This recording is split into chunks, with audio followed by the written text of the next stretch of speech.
ओम नमः शिवाय। नमस्कार प्रिय भक्तों, आप सभी का दिन शुभ और मंगलमय हो। आप सभी को माघ मास के कृष्ण पक्ष के शुक्र प्रदोष व्रत की हार्दिक शुभकामनाएं। आज सुनिए शुक्र प्रदोष व्रत की कथा। आज के दिन भगवान शिव की पूजा करने से ऐश्वर्य, धन, सौभाग्य की प्राप्ति होती है और यह व्रत आर्थिक लाभ, दाम्पत्य जीवन में सुख शांति के लिए और संतान की लंबी आयु के लिए किया जाता है।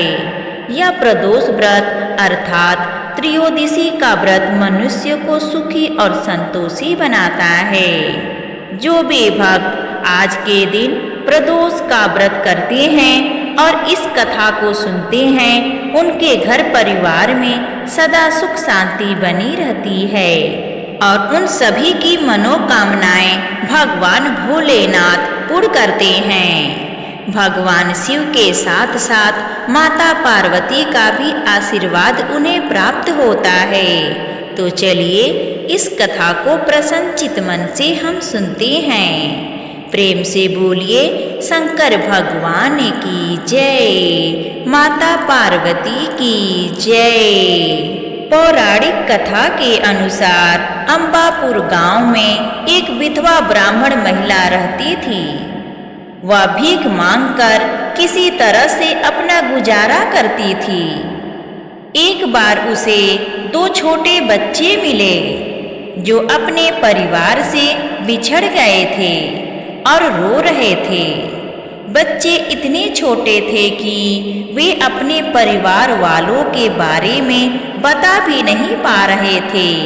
तब महिला उन बच्चों को अपने घर ले आई और उनकी देखभाल करने लगी। कुछ समय बाद महिला दोनों बच्चों को लेकर ऋषि शाल्डिय के पास गई और उनके माता पिता के बारे में पूछा।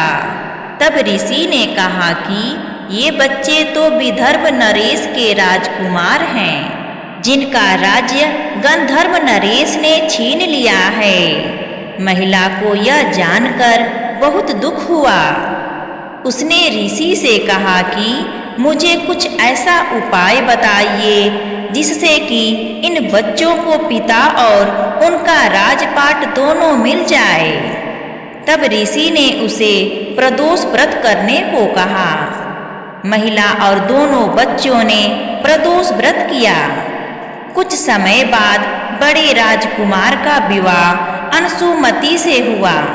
राजकुमार ने अंशुमति के पिता की सहायता से गंधर्व पर हमला किया और जीत हासिल की। इस तरह से दोनों राजकुमार को उनका राजपाट वापस मिल गया।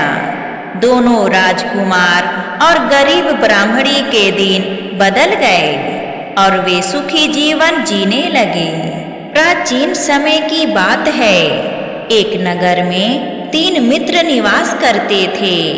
तीनों मित्रों के बीच अच्छी दोस्ती थी। उन मित्रों में एक राजकुमार, दूसरा ब्राह्मण का पुत्र तथा तीसरा एक धनिक का पुत्र था। राजकुमार एवं ब्राह्मण पुत्र का विवाह हो चुका था तथा धनिक पुत्र का विवाह तो हो गया था, लेकिन गौना नहीं हुआ था। एक दिन तीनों मित्रों के मध्य स्त्रियों के विषय में चर्चा हो रही थी। ब्राह्मण पुत्र स्त्रियों की प्रशंसा करते हुए बोला, स्त्री ही भवन को घर बनाती है तथा स्त्रीहीन घर तो भूतों का निवास होता है।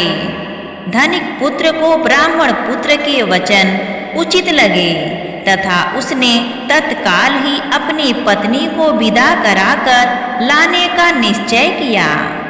उसने घर पहुंचकर माता पिता को भी अपना निर्णय बताया। उसके माता पिता ने कहा, वर्तमान में शुक्र देवता अस्त चल रहे हैं। इस समयावधि में बहु बेटियों को विदा कराकर लाना शुभ नहीं होता है। अतः शुक्र उदय होने के उपरांत तुम अपनी पत्नी को विदा कर लाना। माता पिता द्वारा बहुत समझाने पर भी धनिक पुत्र ने अपना हट नहीं छोड़ा तथा अपनी पत्नी को लेने ससुराल पहुंच गया।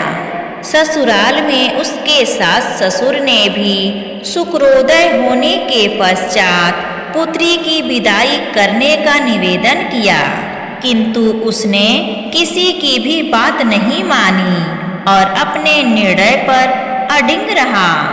अतः अपने दामाद के हठ से विवश होकर उन्होंने अपनी कन्या को उसके साथ विदा कर दिया। ससुराल से विदा होकर वे दोनों पति पत्नी नगर की सीमा से कुछ ही दूर निकले थे कि अचानक ही उनकी बैलगाड़ी का पहिया टूट गया तथा एक बैल की टांग टूट गई। इस दुर्घटना के कारण वे दोनों नीचे गिर गए तथा उसकी पत्नी भी गंभीर रूप से घायल हो गई। इस दुर्घटना के पश्चात भी वह धनिक पुत्र अपनी पत्नी सहित यात्रा करता रहा। वह अभी कुछ ही और आगे बढ़ा ही था कि मार्ग में डाकुओं के एक दल ने उन्हें घेर कर उनका समस्त धन लूट लिया। लूटपाट हो जाने के उपरांत धनिक का पुत्र पत्नी सहित विलाप करता हुआ अपने घर पहुंचा। ज्यों ही वह घर पहुंचा, वहां उसे एक सर्प ने डस लिया। उसके पिता ने अपने पुत्र के उपचार हेतु श्रेष्ठ वैद्यों को बुलाया। वैद्यों ने उसके पुत्र की स्थिति का अवलोकन किया तथा बोले, आगामी 3 दिवस में उसकी मृत्यु हो जाएगी। उसी समय इस घटना की सूचना ब्राह्मण पुत्र को प्राप्त हुई। उसने धनिक से कहा, आप अपने लड़के को पत्नी सहित बहू के घर वापस भेज दीजिए तथा शुक्र प्रदोष के व्रत का संकल्प लीजिए। यह सारी बाधाएं इसलिए उत्पन्न हुई हैं क्योंकि आपका पुत्र शुक्रास्त में अपनी पत्नी को विदा कराकर लाया है। यदि यह वहां पहुंच गया तो इसके प्राण बच जाएंगे। धनिक को ब्राह्मण पुत्र का परामर्श उचित लगा तथा उसने अपने पुत्र एवं पुत्र वधू को वापस लौटा दिया। ससुराल पहुंचते ही धनिक के पुत्र की स्थिति में सुधार होने लगा। भगवान शिव की कृपा से दोनों पति पत्नी सुख एवं आनंद पूर्वक जीवन व्यतीत करने लगे। अंत में उत्तम लोक को प्राप्त हुए। आइए शुक्र प्रदोष व्रत की एक और कथा सुनते हैं। इस व्रत के महात्म्य को गंगा के तट पर किसी समय वेदों के ज्ञाता और भगवान के भक्त सूत जी ने शौनक आदि ऋषियों को सुनाया था।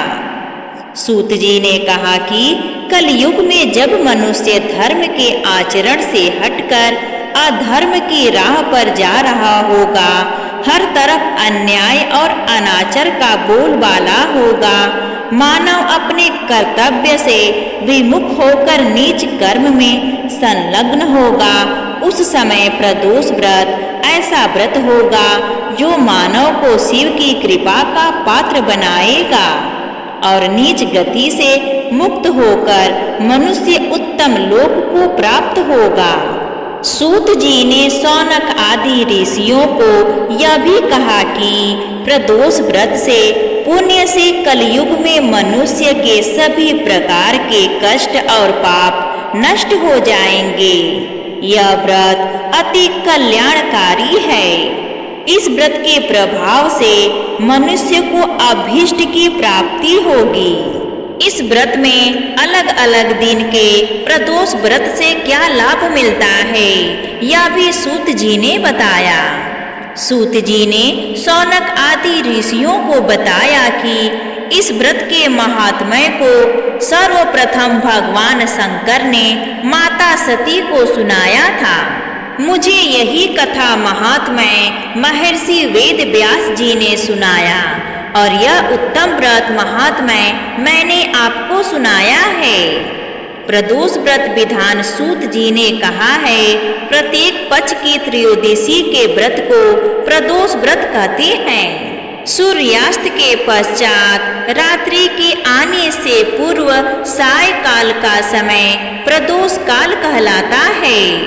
मान्यता है कि प्रदोष के समय महादेव कैलाश पर्वत के रजत भवन में इस समय नृत्य करते हैं और देवता उनके गुणों का स्तवन करते हैं।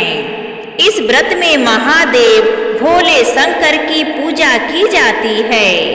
प्रातः काल स्नान करके भगवान शिव की बेलपत्र, गंगा जल, अक्षत, धूप, दीप सहित पूजा करें।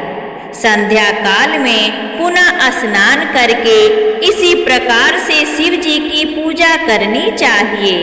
प्रदोष काल में घी के दीपक जलाएं। जो भी व्यक्ति शुक्र प्रदोष की यह कथा श्रद्धा पूर्वक पढ़ता या सुनता है, भगवान शिव उसकी सभी मनोकामनाएं पूर्ण करते हैं। प्रेम से बोलिए शंकर भगवान की जय।